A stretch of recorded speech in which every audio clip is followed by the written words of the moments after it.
Hello दोस्तों। आज का जो हमारा क्वेश्चन है बहुत प्यारा सा क्वेश्चन है। अधिकतर ये किताबों में रहता है और एग्जाम में भी आते रहते हैं, लेकिन इसके पीछे का जो कॉन्सेप्ट है ना वो क्लियर नहीं हो पाता। आज इस कॉन्सेप्ट को हम लोग क्लियर करेंगे। देखिए क्वेश्चन क्या है। कह रहा है कि 4 डिग्री सेंटीग्रेड पर जल का जो घनत्व होता है वो अधिकतम होता है। वाई, इसका रीजन पूछ रहा है आपसे कि ऐसा क्यों होता है। क्लियर। मतलब 4 डिग्री सेंटीग्रेड पे जल का जो डेंसिटी होता है ना वो बहुत अधिक होता है। क्यों? देखिए क्या होता है कि 0 डिग्री सेंटीग्रेड पे जो जल हमारा होता है ना ये क्या बन जाता है? बर्फ बन जाता है। कहा जाता है कि जब बर्फ बन जाता है और बर्फ बनने के बाद से फिर ये क्वेश्चन क्या है, ये क्वेश्चन कह रहा है कि 4 डिग्री सेंटीग्रेड पे जो जल का घनत्व होता है वो अधिकतम होता है। यानी कि हम एक तरह से ये कह रहे हैं कि बर्फ तो हमारा तो होता है ठोस, और जल जो हमारा होता है वो किसमें होता है? द्रव में। तो हम जानते हैं कि जो घनत्व होता है वो ठोस का हमेशा क्या होता है? अधिक होता है द्रव की अपेक्षा। ठोस का जो घनत्व होता है वो क्या होता है? हमेशा किससे अधिक होता है? द्रव से अधिक होता है। लेकिन क्वेश्चन में उल्टा कह रहा है। क्वेश्चन में ये कह रहा है इस केस में कि जो आइस का घनत्व है क्या हो रहा है? ये जल से कम है। तो इसके पीछे का लॉजिक क्या है, बस इस चीज को आज को समझना है। देखिए क्या होता है, जब जल को हम ठंडा करते हैं फ्रिज में, तो ये जब जल के अणु है ना, ये छोटे छोटे जो अणु हैं H2O जिसको हम लोग बोलते हैं, ये आके एक दूसरे के पास से सटना शुरू कर देते हैं। या एक तरह से कहा जाए कि ये मॉलिक्यूल्स जो अणु होते हैं वो एक दूसरे के पास आना क्या करते हैं? शुरू कर देते हैं। मान लीजिए H2O का कोई यहाँ पे है, H2O का कोई यहाँ पे है और H2O का कोई यहाँ पे है।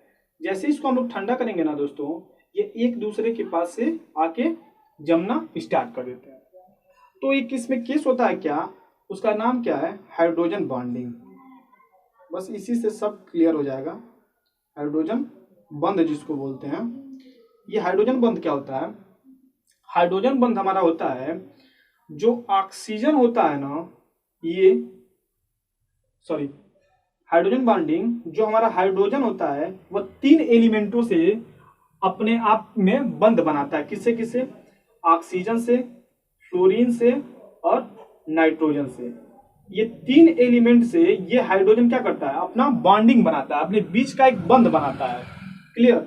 तो जैसे ही हम लोग इस जल को मतलब ठंडा करते हैं, तो जैसे ही जल के अणु एक दूसरे के पास आना शुरू कर देते हैं, तो इनके बीच देखिए, इनके बीच क्या होता है? हाइड्रोजन बॉन्डिंग आ जाता है, हाइड्रोजन बंध बन जाता है इनके बीच। क्यों? क्योंकि हाइड्रोजन 3 एलिमेंट से अपना बंध निर्धारित करता है। मतलब ऐसे समझिए कि हाइड्रोजन केवल 3 एलिमेंटों से क्या करता है? ये दोस्ती करता है। दोस्ती का मतलब उनके बीच एक साझेदारी बनती है। इसी साझेदारी को हम लोग क्या कहते हैं? बॉन्ड कहते हैं। क्लियर। तो ये हाइड्रोजन जो होता है ना वो ऑक्सीजन से जल के अणु में हाइड्रोजन बंध बना लेता है, जिसके कारण आपने कभी देखा होगा कि कभी जो आइस होता है ना हमारा बर्फ, मान लीजिए ये बर्फ है, तो बर्फ के बीच में कुछ खाली जगह ऐसे ऐसे छूट जाते हैं। आपने केयर किया होगा तो बर्फ के बीच में क्या होता है? थोड़े थोड़े खाली स्थान छूट जाते हैं। वो खाली स्थान रहते हैं। वो खाली स्थान क्यों रहते हैं? इसी हाइड्रोजन बंध के कारण। ये हाइड्रोजन बंध जब आपस में आके बनता है तो बनने के बाद इनके बीच में क्या होता है? ये कुछ रिक्त स्थान बच जाते हैं। ये सब रिक्त स्थान यानी जो खाली जगह होते हैं ना ये बच जाते हैं, इनके बीच कुछ खाली स्थान बच जाते हैं। ठीक।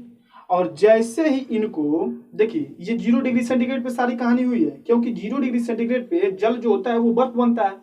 अब बर्फ जैसे ही बनता है तो जब जल के अणु एक दूसरे के पास आना शुरू कर देते हैं तो उनके बीच में हाइड्रोजन बंध बन जाता है, जिनके कारण इनके बीच में क्या होता है? कुछ स्पेस आ जाता है, यानी कुछ जगह खाली स्थान हो जाता है। लेकिन जैसे ही हम लोग इसको हीट करते हैं, कितने डिग्री सेंटीग्रेड तक? 4 डिग्री सेंटीग्रेड तक। 4 डिग्री सेंटीग्रेड तक जैसे ही आप लोग इसको हीट करोगे ना, तो हीट होने के बाद से ये जो हाइड्रोजन बंध होता है ये बहुत कमजोर होता है। ये 4 डिग्री सेंटीग्रेड पे ये टूट जाता है। जब ये टूट जाएगा तो टूटने के बाद से ये सारे अणु एक दूसरे के पास आके क्या जाएंगे? चिपक जाएंगे, एक दूसरे के पास आके बैठ जाएंगे। तो जैसे ये हाइड्रोजन बंध इसमें टूट जाता है तो ये सारे अणु एक दूसरे के पास आके बिल्कुल एक दूसरे के पास आके का आ जाते हैं, सट जाते हैं। तो यहाँ पे इनका जो घनत्व होता है वो 4 डिग्री सेंटीग्रेड पे क्या होता है, अधिकतम होता है। इसीलिए कहा जाता है कि 4 डिग्री सेंटीग्रेड पर जल का जो घनत्व होता है वो अधिकतम होता है। क्यों? क्योंकि 0 डिग्री सेंटीग्रेड पे जल के अणुओं के बीच हाइड्रोजन बंध बनता है, और हाइड्रोजन बंध बनने के कारण इनके बीच में क्या होता है, कुछ खाली जगह आ जाती है। लेकिन जैसे ही इसको हम लोग 4 डिग्री सेंटीग्रेड पर हीट कर देते हैं तो इनके बीच का जो बंध होता है, ये बंध जो होता है वो टूट जाता है, और टूटने के बाद से क्या होता है, एक दूसरे के ऊपर आके बैठ जाते हैं और इनके बीच कुछ रिक्त स्थान नहीं रहता है। इसी कारण कहा जाता है क्या, कि 4 डिग्री सेंटीग्रेड पर जल का घनत्व अधिकतम होता है। देखिए एक कहानी और है इसके पीछे, वो क्या है, कहा जाता है कि जो बर्फ होता है ना वो पानी में फ्लोट करता है, यानी कि तैरता है। क्यों तैरता है?